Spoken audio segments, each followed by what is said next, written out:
ओम गुरुदय. सुप्रभात. ब्रह्ममुहूर्ते उत्तिष्ठ. ब्रह्ममुहूर्तावर उठावं म्हणजेच सूर्योदयापूर्वी 2 तास आपण जागा असलं पाहिजे.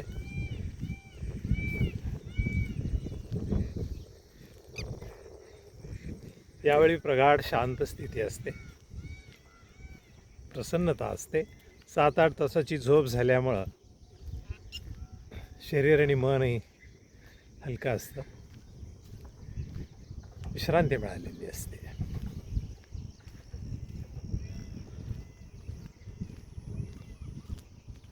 यावेळच्या शांततेमध्ये एक वेगळी ऊर्जा असते.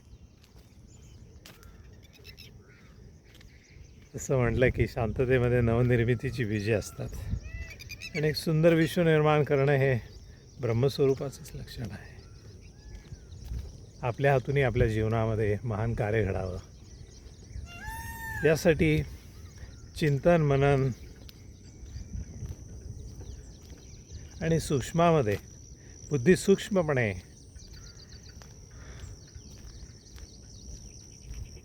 नवनवीन संकल्पना, त्याचं नियोजन या काळामध्ये शक्य होतं. शांततेमध्ये एकाग्रतेमध्ये अभ्यास आणि अभ्यासातून सूक्ष्मज्ञान याद्वारा जे कार्य घडतं ते श्रेष्ठ दर्जाचं घडू शकतं. याचा उपयोग आपण करायला पाहिजे. प्रत्येकानं पहाटे उठून शांतपणे ह्या मौनामध्ये राहायचं आणि शौच, मुखमार्जन, स्नान इत्यादी झाल्यानंतर देवपूजा, प्रार्थना, पूरक व्यायाम, टोनिंग, योगासन, प्राणायाम, निसर्ग भ्रमण, बस याच्यापेक्षा आणखीन उत्तम सुरुवात आपल्याला प्रेरणा अधिक देत राहील. समोर एक मोर नाचतोय, आपण बघूया.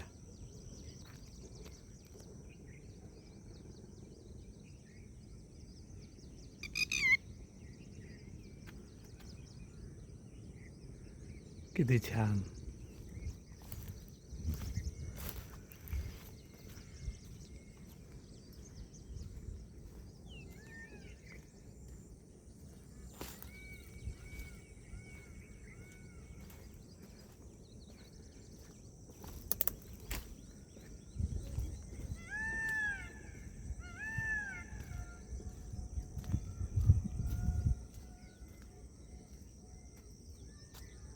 आहा, सुंदर.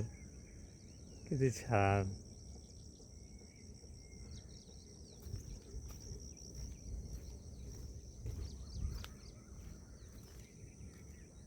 आहा,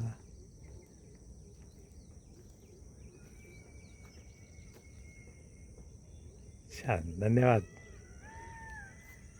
असं सकाळच्या वेळी निसर्गात फिरलं ना तर स्वच्छ हवा, आरोग्यही चांगलं राहत आहे. आहा, किती गोड. हा छान योग आहे. ओम गुरुदय.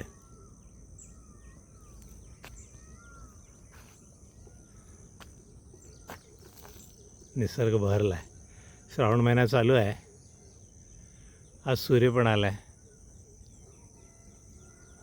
ओम भूर्भुवस्वाहा. ओम तत्सवितुर्वरेण्यं भर्गो देवस्य धीमहि धियो यो नः प्रचोदयात्.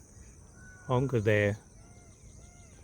एकंदरीत ब्रह्ममुहूर्तावर उठलं ना तर शारीरिक, मानसिक, बौद्धिक, आध्यात्मिक स्थिती अत्यंत चांगली राहते. ओम गुरुदय. चला, ओम गुरुदय.